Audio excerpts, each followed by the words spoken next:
Salam Smart Generation. Apa kabar adik-adik Smart Generation seluruh Indonesia? Berjumpa lagi pada video pembelajaran Primagama kali ini. Ada pepatah mengatakan tak kenal maka tak sayang maka tak cinta. Oleh karena itu, izinkan kakak untuk memperkenalkan diri. Nama kakak adalah Syahri Ramadan. Kakak merupakan instruktur Smart bidang studi sejarah. Pada materi ini, kakak akan membahas mengenai SKJ. Apa itu SKJ adik-adik? SKJ itu merupakan sejarah kolonial Jepang. Untuk lebih lanjutnya, mari kita simak video pembelajaran kali ini.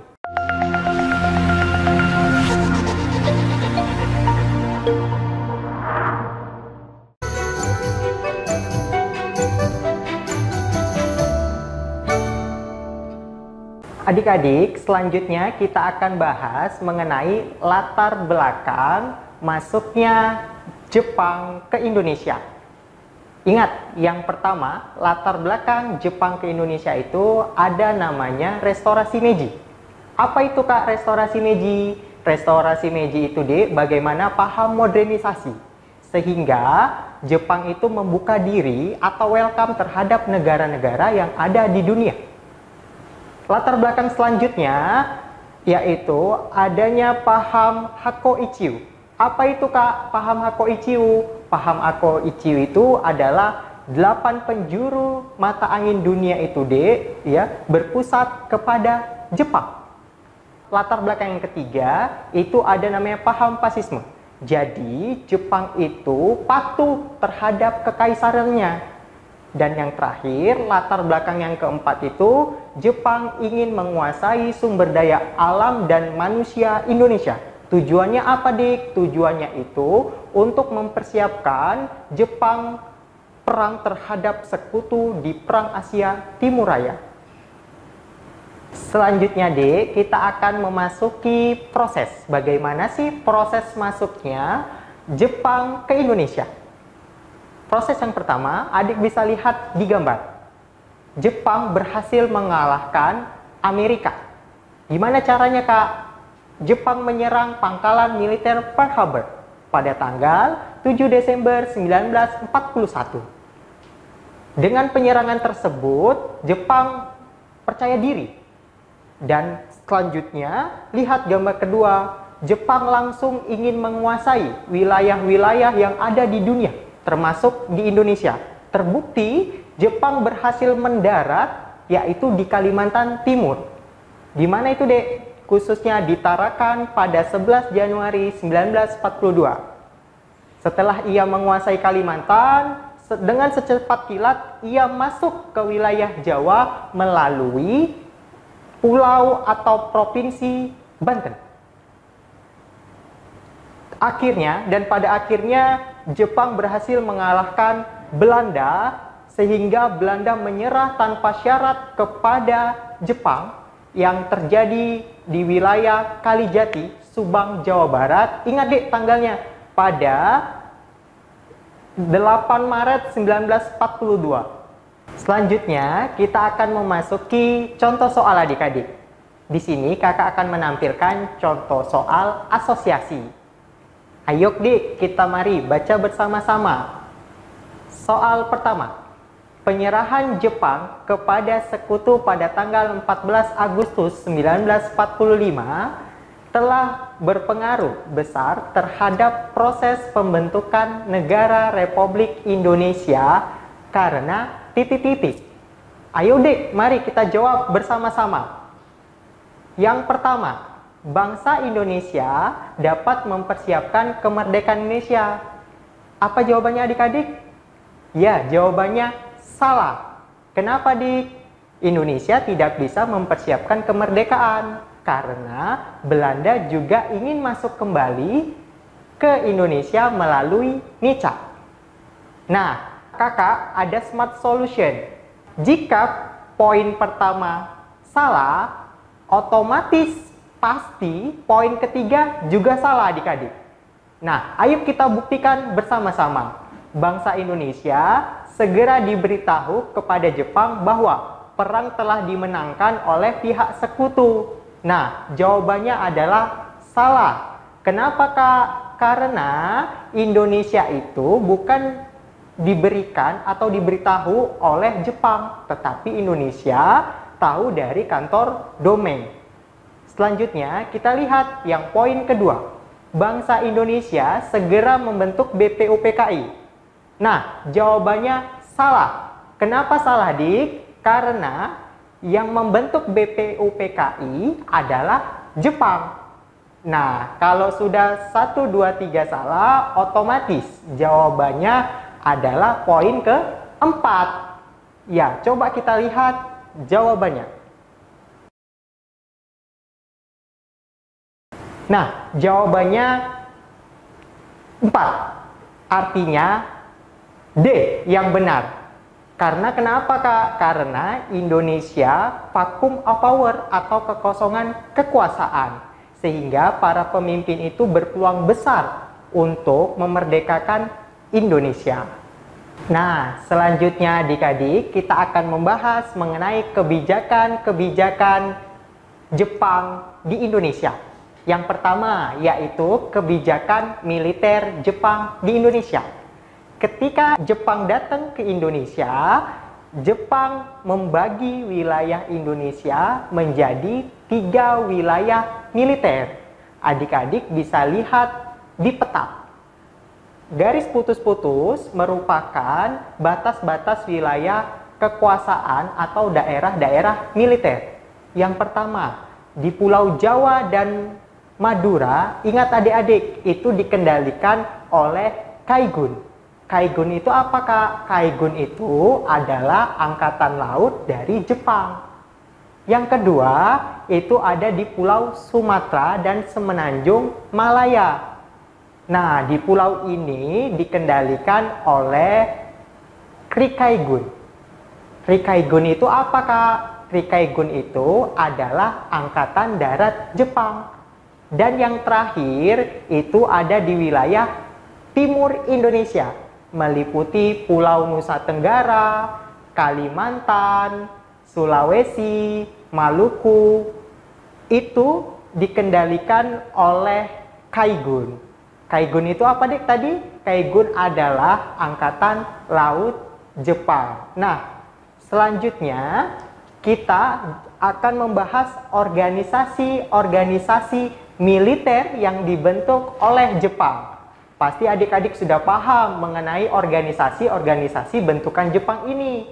Yang pertama, Jepang membentuk namanya peta. Apa itu peta, adik-adik? Peta adalah pembela tanah air. Jadi, peta ini digunakan atau bertugas sebagai tentara pembantu pihak Jepang untuk melawan sekutu. Organisasi militer selanjutnya apakah? Ada namanya Heiho. Heiho merupakan prajurit Indonesia yang dikendalikan langsung oleh angkatan militer Jepang. Dan yang terakhir ada organisasi militer Kempetai. Organisasi Kempetai apakah? Yaitu polisi rahasia dari Jepang. Selanjutnya, kita akan membahas mengenai organisasi-organisasi semi-militer bentukan Jepang. Apa-apa saja, Kak? Organisasi semi-militer bentukan Jepang. Nah, ayo kita bahas bersama-sama adik-adik. Yang pertama itu ada namanya Senendan. Senendan ini merupakan barisan para pemuda yang bertugas untuk membantu Jepang melawan sekutu di peperangan Asia Timur. Yang kedua, itu ada organisasi semi-militer Kebodan. Apa itu organisasi semi-militer Kebodan, Kak? Organisasi yang membantu tugas polisi untuk menjaga keamanan dan ketertiban di wilayah Indonesia. Yang ketiga, itu ada Fujinkai. Fujinkai itu apa, Kak? Fujinkai itu adalah kumpulan istri-istri dari pegawai Indonesia yang ditugaskan untuk mempersiapkan segala logistik perang. Contohnya apa Kak? Makanan, membersihkan rumah sakit, dan lain sebagainya. Yang terakhir, yang keempat, itu ada senentai. Apa itu Kak senentai? Senentai itu adalah barisan para kaum terpelajar, khususnya yang ada di sekolah dasar. Ingat dek, seluruh organisasi tersebut merupakan organisasi yang ditujukan untuk kepentingan Jepang melawan sekutu. Bagaimana adik-adik video pembelajaran yang kalian simak sebelumnya? Menarik bukan? Nah, pastikan untuk kalian tonton sampai selesai ya. Adik-adik, pernahkah kalian mengalami kesulitan dalam belajar? Atau kalian mengalami kesulitan dalam memahami materi tertentu? Nah, jika kalian mengalami kesulitan dalam belajar, Primagama punya solusinya. Dengan adik-adik bergabung bersama Primagama, maka masalah-masalah dalam pelajaran kalian akan terselesaikan dengan baik. Karena Primagama memiliki fasilitas yang unggul dalam mendampingi kalian dalam belajar.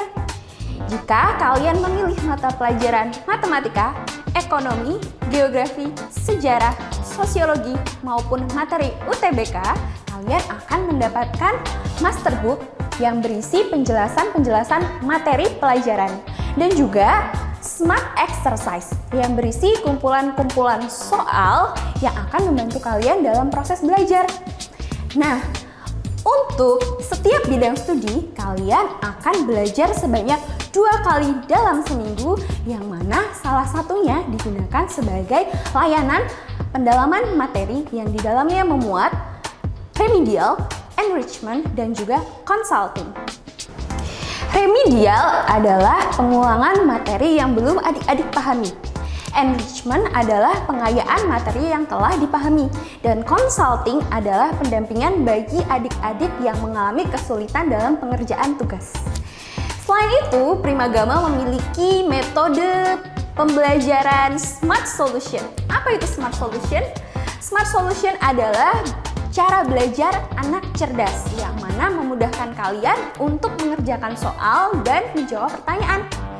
Adik-adik, pasti kalian bertanya-tanya bagaimana caranya mendapatkan fasilitas-fasilitas terbaik ini?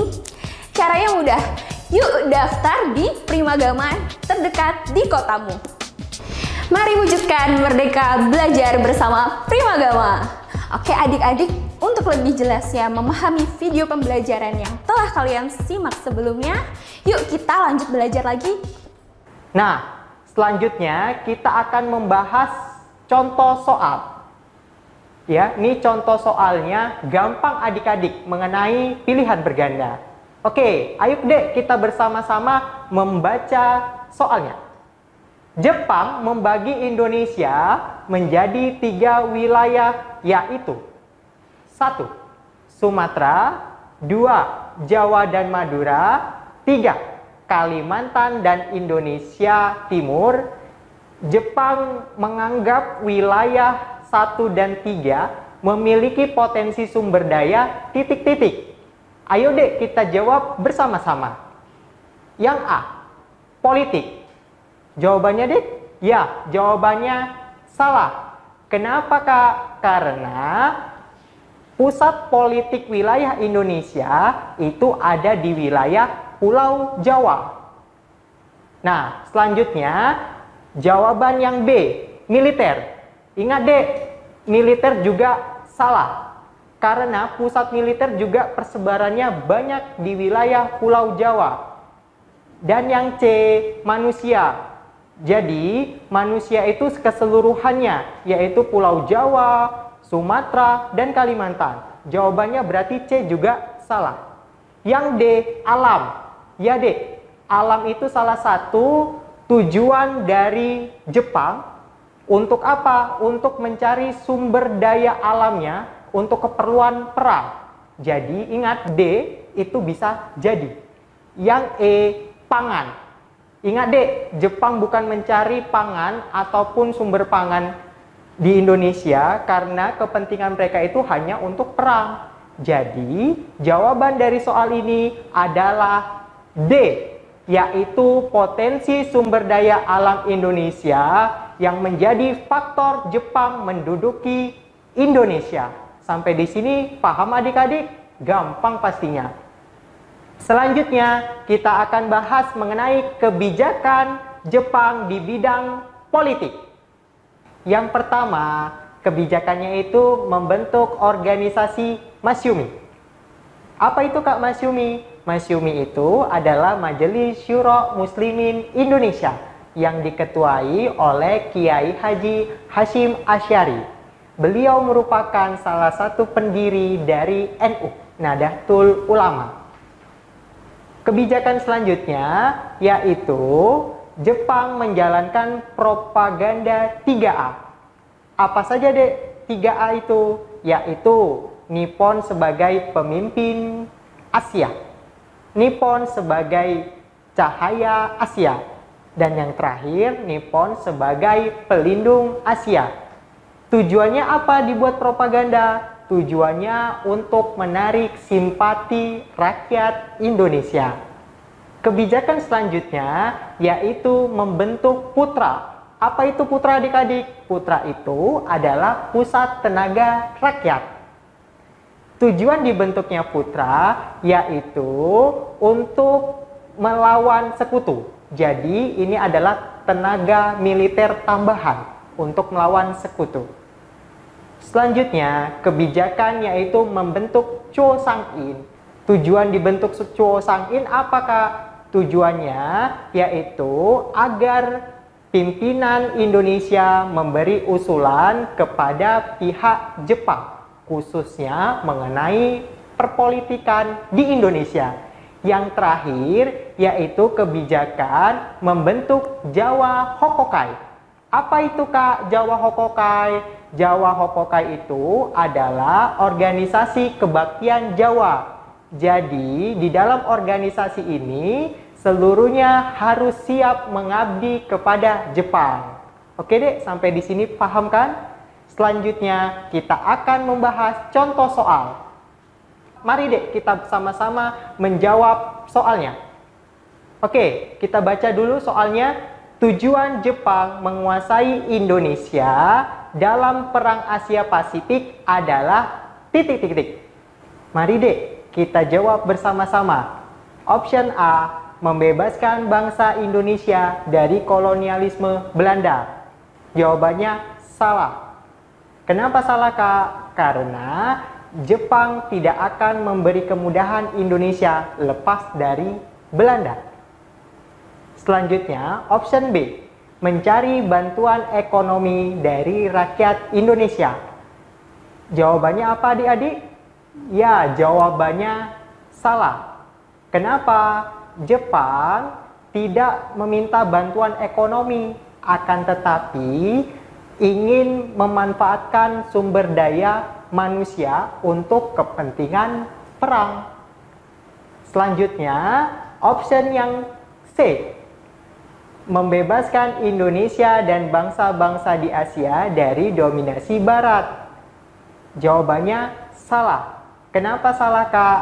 Sama seperti option A, Jepang itu tidak akan memberi kebebasan kepada negara-negara di Asia termasuk di Indonesia. Selanjutnya option D, mendapatkan dukungan Indonesia untuk memenangkan perang Pasifik. Jawabannya ya, bisa jadi adik-adik. Kenapa? Tujuan Jepang menjajah Indonesia untuk memanfaatkan atau mengeksploitasi sumber daya manusia atau alamnya guna kepentingan perang. Option yang E, memberikan latihan militer kepada rakyat Indonesia untuk melawan Belanda. Ya, jawabannya salah. Kenapa adik-adik salah? Karena Belanda tidak akan memberikan kesempatan. Nah, jadi jawabannya adalah D. Ya, tujuan Jepang itu untuk mengeksploitasi sumber daya alam dan manusia Indonesia demi mementingkan kemenangan perang di Asia Pasifik. Selanjutnya kita masuk pada bidang ekonomi. Apa-apa saja Kak kebijakan Jepang di bidang ekonomi? Yang pertama, Jepang itu menyita seluruh aset-aset ekonomi terpenting di Indonesia. Seperti apa aja Kak? Seperti perkebunan disita. Apalagi Kak? Pabrik juga disita. Apalagi Kak? Bank juga disita. Sehingga kondisi ekonomi Indonesia sangat terpuruk. Kebijakan selanjutnya apa Kak? Kebijakannya itu melakukan pengawasan yang sangat ketat dalam bidang ekonomi. Tujuannya untuk apa? Untuk mengontrol kestabilan ekonomi. Kebijakan selanjutnya yaitu Indonesia harus memberikan setoran wajib Jadi seluruh rakyat Indonesia itu memberikan 30% itu kepada Jepang, baik pangan ataupun hasil produksi pertaniannya. Kebijakan selanjutnya itu apakah? Ada kebijakan self-sufficiency, yang setiap wilayah itu harus bisa mandiri. Kenapa? Biar tidak menyusahkan pemerintahan Jepang. Selanjutnya yaitu kebijakan mendirikan komiai. Komiai itu seperti sejenis koperasi yang ditujukan untuk sebenarnya mensejahterakan rakyat, tetapi disalahgunakan untuk kepentingan Jepang. Nah, selanjutnya adik-adik, kita akan bahas mengenai kebijakan Jepang di bidang sosial. Di sini luar biasa, kebijakan Jepang itu luar biasa sangat kejam tanpa peri kemanusiaan. Kita lihat apa-apa saja kebijakannya. Yang pertama, ada kebijakan Romusa. Apa itu Kak kebijakan Romusa? Romusa itu adalah sistem kerja paksa pada masa Jepang. Jadi rakyat Indonesia itu disuruh atau diperintahkan untuk membangun jalan yang penting untuk kepentingan perang. Yang kedua, itu ada kebijakan Jugun Ianfu. Apa itu Jugun Ianfu Kak? Yaitu kumpulan wanita-wanita atau perempuan Indonesia yang dijadikan sebagai budak seks bagi tentara Jepang. Kebijakan yang ketiga yaitu adanya Tonarigumi. Apa itu Kak Tonarigumi? Tonarigumi itu adalah pemerintahan terkecil dalam pendudukan Jepang.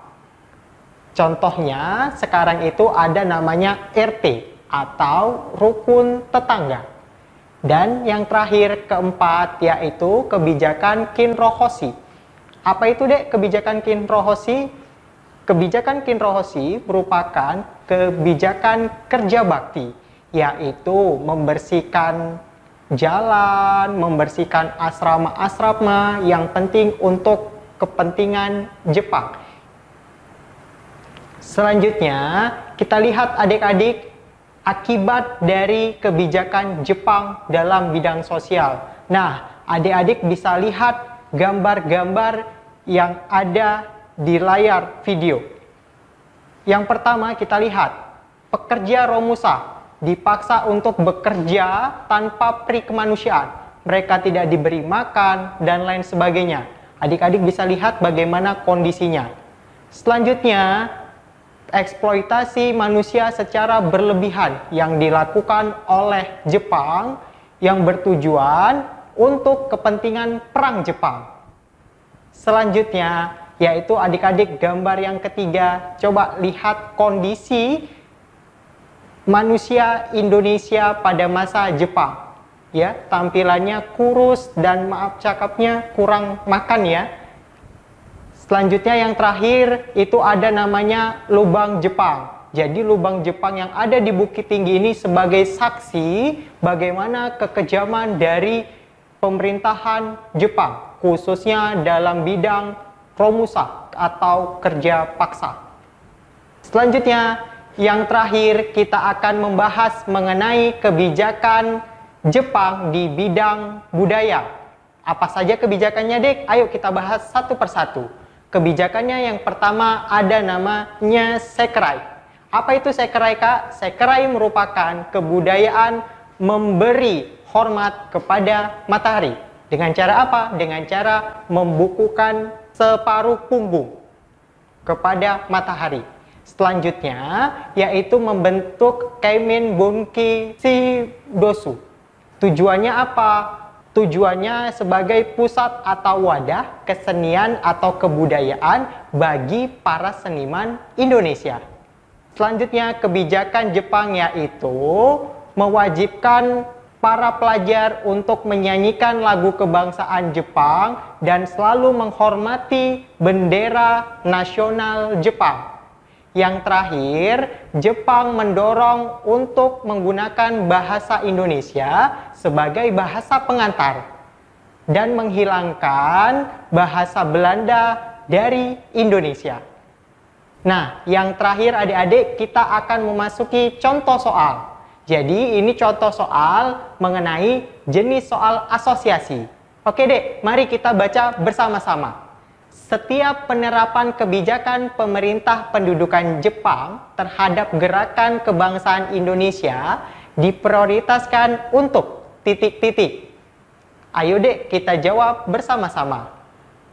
Pertama, menghapus pengaruh Barat. Jawabannya benar atau salah dek? Ya, jawabannya benar. Jadi, Jepang itu ingin menghapuskan seluruh pengaruh Barat yang ada di Indonesia. Salah satunya adalah pengaruh Belanda. Ingat dek, kakak punya smart solutionnya. Jadi, kalau poin pertama benar, otomatis pasti poin ketiga juga benar. Mari kita buktikan. Poin ketiga, mengadakan mobilitas untuk kemenangan Jepang. Ya, benar. Jadi, Jepang itu mengarahkan atau memobilisasi manusia Indonesia untuk kepentingan Perang Asia Timur Raya menghadapi sekutu. Sudah? Selanjutnya kita lihat yang kedua. Menghilangkan pengaruh elit Islam terhadap masyarakat. Jawabannya D. Ya, jawabannya benar. Kenapa benar kak? Karena Jepang ingin menghapuskan pengaruh-pengaruh elit Islam yang ada di Indonesia. Nah, selanjutnya mari kita cek jawaban nomor 4. Nomor 4, memperoleh simpati rakyat. Jawabannya benar atau salah dek? Ya, jawabannya benar. Karena Jepang ingin menarik simpati rakyat Indonesia untuk membantu perang melawan sekutu. Ya, jadi jawabannya itu adalah E. Semua jawaban benar. Demikian adik-adik materi pembelajaran mengenai SKJ, Sejarah Kolonial Jepang di Indonesia. Mudah-mudahan video pembelajaran kali ini bisa bermanfaat bagi adik-adik sekalian. Sampai jumpa di video pembelajaran Primagama selanjutnya. Jangan lupa subscribe channel YouTube kami dan juga bunyikan loncengnya agar adik-adik mendapatkan notifikasi video menarik selanjutnya. Primagama siap, Primagama smart, Primagama terdepan dalam prestasi. Bye-bye.